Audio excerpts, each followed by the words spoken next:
Let's see. We're going to talk about a couple of very different subjects today. First of all, we're going to have Joe Cirincione of the Center for American Progress in to talk about the recent intelligence report that Iran has no nuclear weapons program. Now hear this. And then later in the program, I'll be joined by Chef Ann Cooper, who's Director of Nutrition Services in the City of Berkeley's Unified School District. She's the author of Lunch Lessons, Changing the Way We Feed Our Children. And we'll talk about the crisis in kids' food and the farm bill that could make things better or not. And that farm bill is now sort of fast-tracked where they might end up passing something by Christmas. So we're going to be looking at things that you as listeners could do to weigh in on that before it's too late. When no WMD could be found in Iraq, several members of the Bush administration justified the imminent preemptive invasion because, quote, we could not afford for the smoking gun to come in the form of a mushroom cloud, unquote. As we all know, it turned out Saddam had no bomb and probably no bomb program. Now, for months, we've heard consistent fear-mongering from a Bush administration that appears eager to attack Iran. Bush himself recently linked Iran to World War III. Now comes word from the National Intelligence Estimate that Iran halted its nuclear weapons program in 2003. At the same time, the administration handles Pervez Musharraf with kid gloves as he asserts dictatorial powers to control a very volatile and nuclear-armed Pakistan, home of Dr. Khan's global atomic sales bazaar. 2005 Nobel Peace Prize winner Mohamed ElBaradei, Director General of the International Atomic Energy Agency, has high praise for the book Bomb Scare by today's guest, Joe Cirincione. Quote, at a time of challenges and uncertainties regarding the nuclear non-proliferation and disarmament regime, the book offers a comprehensive review of the history and theory of nuclear weapons, as well as of the policy options before us today in our common endeavor to address the most pressing threats, existing arsenals, the emergence of nuclear-armed states, and nuclear terrorism. Joe Cirincione is the Vice President for National Security at the Center for American Progress in Washington, D.C. He teaches at the Georgetown University School of Foreign Service, and he previously served as Director for Non-Proliferation at the Carnegie Endowment for International Peace. For 8 years, he's co-author of Universal Compliance, a Strategy for Nuclear Security, and the author of Deadly Arsenals, Nuclear, Biological, and Chemical Threats, his newest, as I mentioned before, Bomb Scare, The History and Future of Nuclear Weapons. Welcome, Joseph Cirincione. Hi, Terry. It's a pleasure to be here with you today. Okay, and this time we have you on because it seems there's some good news. What is the story regarding the National Intelligence Estimate report? And, you know, there's a lot of questions there, but what's your take on the timing, the meaning, the impact, etc.? Well, let's first start with what the NIE says. It says that Iran most likely had a nuclear weapons program, but it suspended that program in 2003, and it believes that Iran has not restarted that program. It also finds, and this I think is a more significant finding actually, that the suspension of the program shows that Iran can be influenced by international pressures and scrutiny, and that therefore, some combination of pressures and incentives could bring about a change in Iranian behavior in the future, a permanent end to the program, perhaps a reconciliation between the United States and Iran.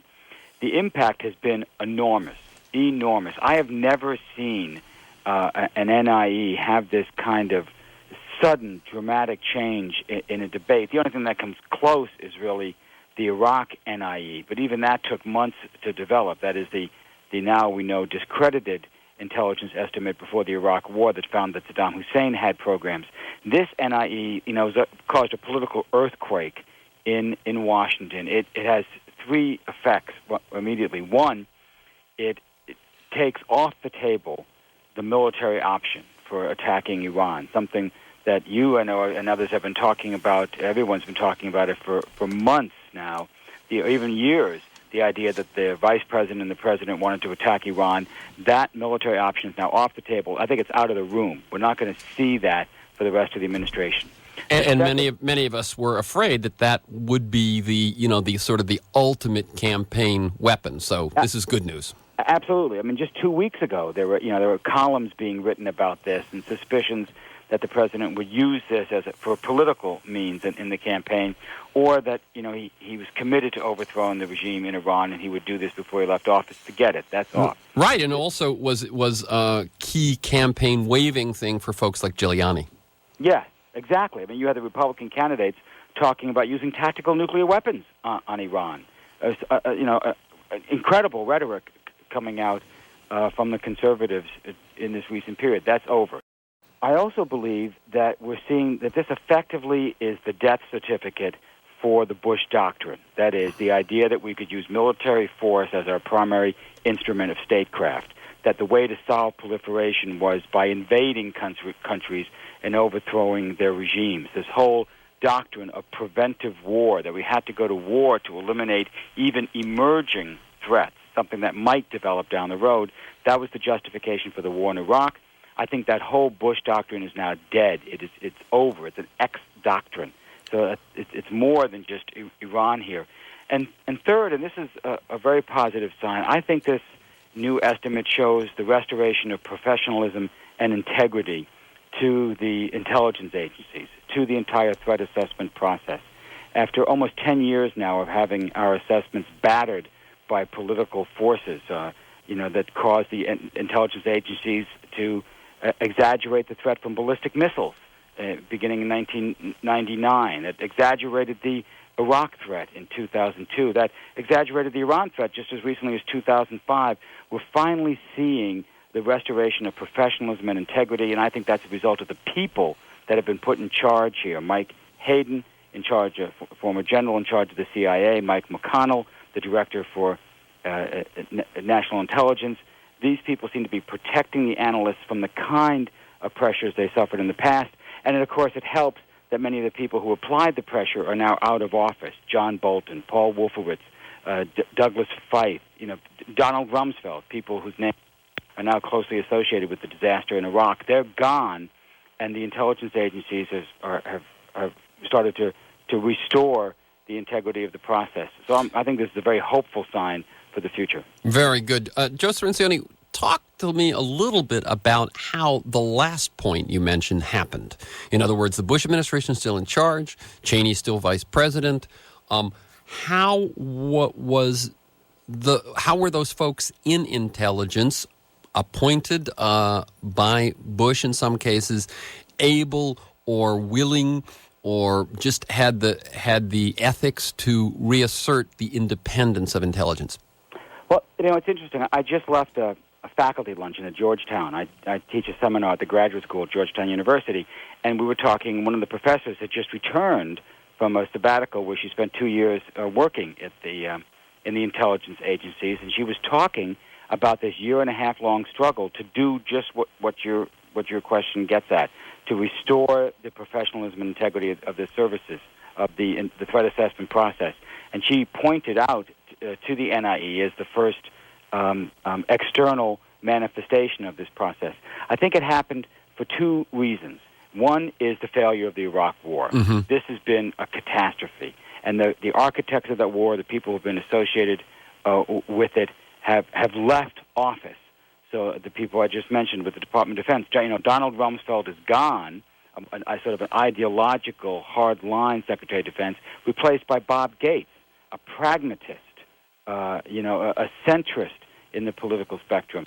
Let me see if I get this right. So even though Rumsfeld and Gates are not involved in intelligence per se, they're involved in defense, military, and so on, the influence of a Rumsfeld Defense Department, and even there was that independent intelligence arm, right, that was somehow a Cheney-Rumsfeld invention, that now is gone, and defense is keeping its hands off? Right. Under the defense officials, this is Donald Rumsfeld, Stephen Cambone, who was his undersecretary, Paul Wolfowitz, deputy secretary, and Douglas Feith, they set up something called the Office of Special Plans that developed separate intelligence, independent of the intelligence agencies, coming out of the Department of Defense. This led to the distortion of the intelligence before the Iraq War, and that false intelligence was piped directly into the White House and, of course, into the media. That operation is now gone. Second, because of the harm that has been done to our military institutions, to the military itself. Half the Army and Marine Corps equipment has been destroyed in the war in Iraq. We've lost 3,000 of our finest warriors, with another estimated 30,000 wounded. The military has been resisting any plans to go to war with Iran. Very explicit statements from the chairman of the Joint Chiefs, Michael Mullen, the commander of Central Command, Admiral Fallon, and now and saying, we don't want to do this. This is not a good idea. This would harm us. And now you have the intelligence agency standing up and saying there isn't any reason to do this. Right. And so I think it's a result of the reaction of these institutions of government, military and intelligence services, now standing up and trying to correct the harm that's been done because of the Iraq War. In short, what you're seeing is the foreign policy pendulum swinging back towards moderation, swinging back towards pragmatism from the excesses of the Bush years. So we're seeing, in real time, we're seeing the disintegration of the Bush doctrine and a restoration of moderation in national security affairs.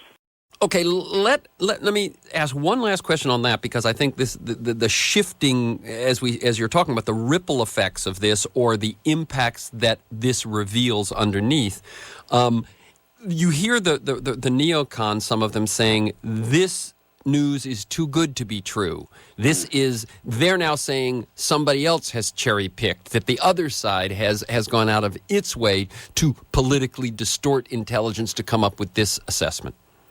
You have to admire the audacity of the neoconservatives. I mean, after a run in power where and I'm talking about John Bolton, who's been the loudest on this, they bullied the intelligence services to produce intelligence on Iraq that we now know wasn't true, where they bullied the intelligence services to exaggerate the threat from ballistic missiles, to exaggerate the threat from Iran. Now that you're getting a more straightforward, a more honest assessment, they accuse those officials of being political. This is a tried and true technique for them. They've been doing this for decades. It happened during the Cold War, where under then Director of Central Intelligence George H.W. Bush, during the Ford administration, he was pressured to appoint a Team B. Some of your listeners may remember this. A Team B headed up by Richard Pipes that formed an independent assessment of the Soviet threat, and not surprisingly, it was hand-picked, stocked with neoconservatives that found that the Soviet threat was much greater than it was as estimated by the official intelligence agencies, and that underlay a lot of the Reagan buildup when Ronald Reagan was elected in 1980. And whenever those kinds of assessments are threatened, they do two things. One, they attack the analysts. They go right after them personally, blame them for being political, either specifically or just in general, a liberal orientation. Two, they develop an alternative threat assessment. And three, they rush to get that intelligence assessment adopted as official policy. That has worked very well for them in the past, but it won't work here because they're no longer an ascending force. They have lost power. They're a descending force. And that's one of the reasons they're howling so loudly. They're trying to prevent their complete fall from power. I don't think it's going to work. I think we're seeing the end of not just the Bush doctrine, but the entire neoconservative grip on the government and on the Republican Party, which has been their main base. And some even go farther. Some say we may be seeing, and this is what the election next year will be about, the end of the conservative era that started with Ronald Reagan's election to the president in 1980, that we're coming to the close of this now almost 30-year pretty much domination by the conservatives of foreign policy and security policy. And this NIE, this collapse of the Bush doctrine, feeds into that greater turn in our political system. Right, and I would, with very mixed feelings, say that if the economy continues to weaken and if the subprime crisis, or let's say the broader credit crisis, spreads, that would probably be the nail in the coffin. That's exactly right. This is about more than just national security. We have the disaster of the Iraq War, the failure of the Bush security policies to make America more secure. It's actually, we live in a more dangerous world now because of what they've done. But also the economy's in terrible shape. People's standard of living has gone down. Real wages haven't risen for almost 40 years. The infrastructure, as we saw with the bridge in Minneapolis, is literally collapsing around us. Yeah. So all of this feeds into the desire for change in America, the desire for something new, and that something new is a restoration of the kind of professionalism and integrity that used to be the hallmarks of government, but we've lost over the last few decades. Right, and it's interesting. I will actually, I hope, in January 2009, say that the 21st century has officially begun in the United States. That basically, I do think we're at exactly that kind of moment. Yeah, that it's 8 years late, but it's finally arriving. Before I let you go in 2 or 3 minutes, a couple of other things. We've talked about what this means to the Bush administration. What does this mean to Europe, Russia, China, Iran? Yeah, well, policy matters, and bad policy has consequences.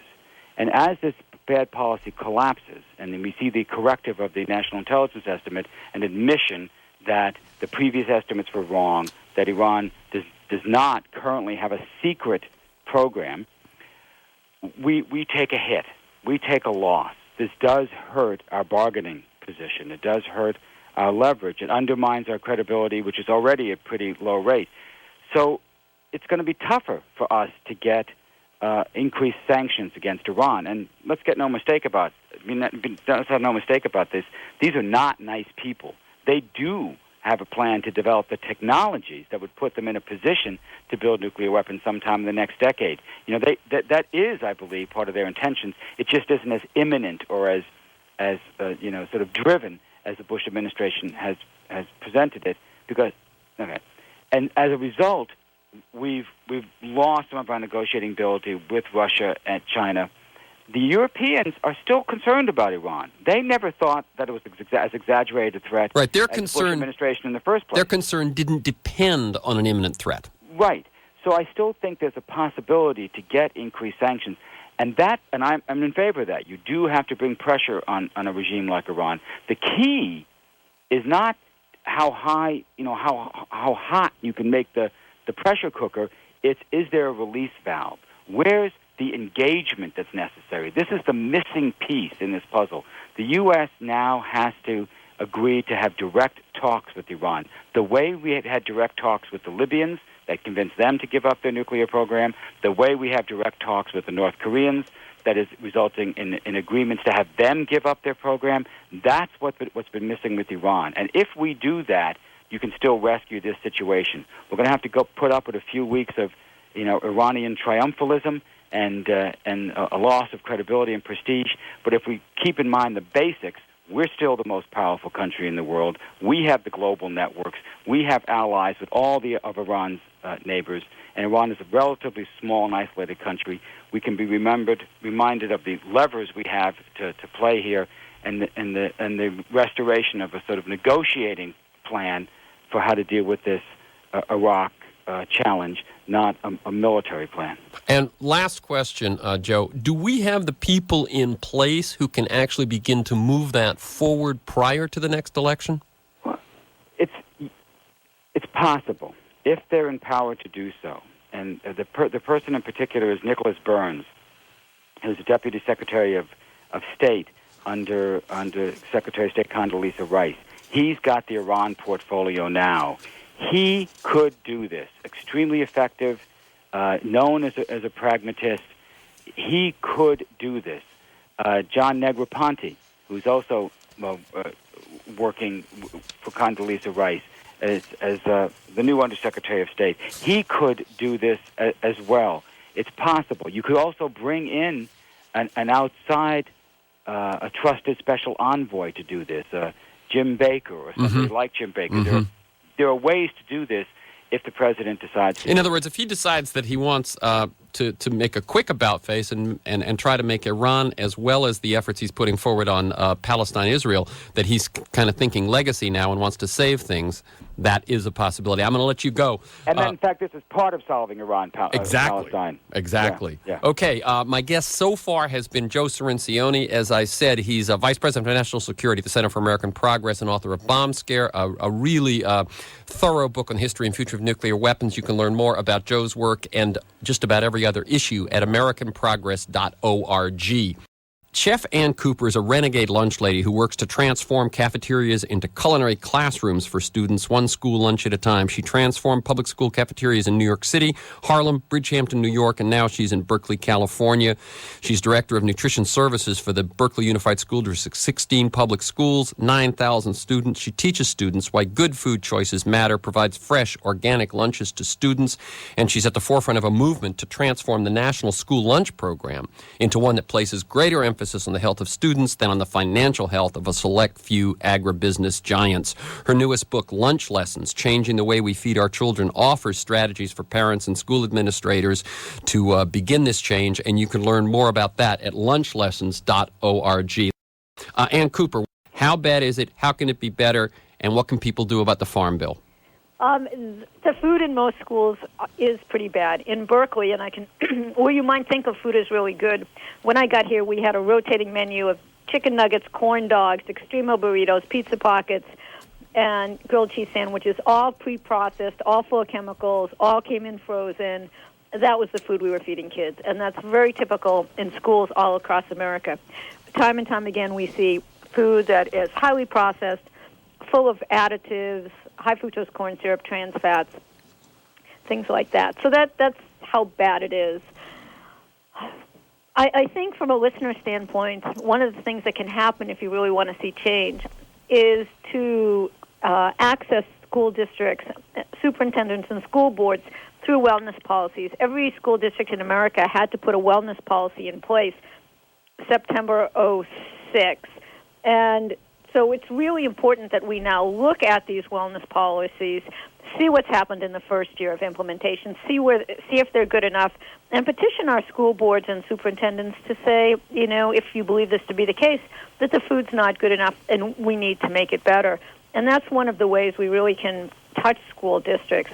There's certainly other ways you can volunteer, but really to make sustainable change, you have to have the support and leadership from school boards and superintendents. And here in Berkeley, it's because of the strong leadership of the superintendent and school board that this initiative has really been able to become systemic in the district. And let me ask a quick question. What I said at the top when I introduced you is you not only have made it so that they're eating healthy food, but you're also teaching them the value of nutrition and trying to change not only what they eat at that one meal, but what they understand about food, nutrition, their diet, their health. Where else is this happening in the country? How big is this movement? Well, I want to explain what that means just really briefly. We have what I consider a three-legged stool. Delicious, nutritious food in the cafeterias, hands-on experiential learning and cooking and gardening classes, and academic curriculum tied to 4-5 science. And I think those three things combined are what really helps us change children's relationship to food and make them ask those questions that will lead them to lifelong health. And I don't think that there are certainly places across the country that are doing parts of that. I don't know any other school district that's taken it on as a whole as we are now. But I'm really hopeful that we will see other school districts really trying to make this happen. As far as the Farm Bill, since I know our minutes are getting short, right. I think the Farm Bill is being, back on the voting block today. Right. What we know is that they reached an agreement to limit the amendments, and now they think they'll be able to move through pretty quickly. The question is which amendments will be voted in and which will be voted out. Well, that's right. And one of the amendments that was a priority for some people and a Harkin amendment said that they would limit competitive foods. Now, what people have to understand, and it's really hard in like 1 minute, is that there are foods that are sold in schools. That's the National School Lunch Program. And then there are what's considered competitive foods, and that's not meals, but is often a la carte items called competitive foods. It could be anything from Coca-Cola to Pizza Hut to McDonald's. It also could be all kinds of processed And the Harkin foods. Amendment would say they couldn't do that anymore? No, the Harkin Amendment would limit how bad that junk food, if you will, could be. Okay, I've got to let you go. If people want to learn more about the Farm Bill, one email address I have is foodbattle.org. Great. Okay? The book is Lunch Lessons, Change the Way We Feed Our Children. The site is lunchlessons.org. Get involved in this movement, change the way your school district feeds your kids, and to take action on the Farm Bill, which is up for a vote immediately and will either give us tons more sucrose or maybe a little bit of help in our school lunches, foodbattle.org. Thank you to G, my engineer, Stan Mizrahi in production, Matt Perez in traffic. To you, my listeners, I look forward to being with you again next week and then off for the next 2. For audios of this and previous shows, visit tmcnally.podomatic.com. Podomatic.com, also at iTunes. The 1211 interviews will be online in a couple of days. Thank you to Ann Cooper. Keep up the good work.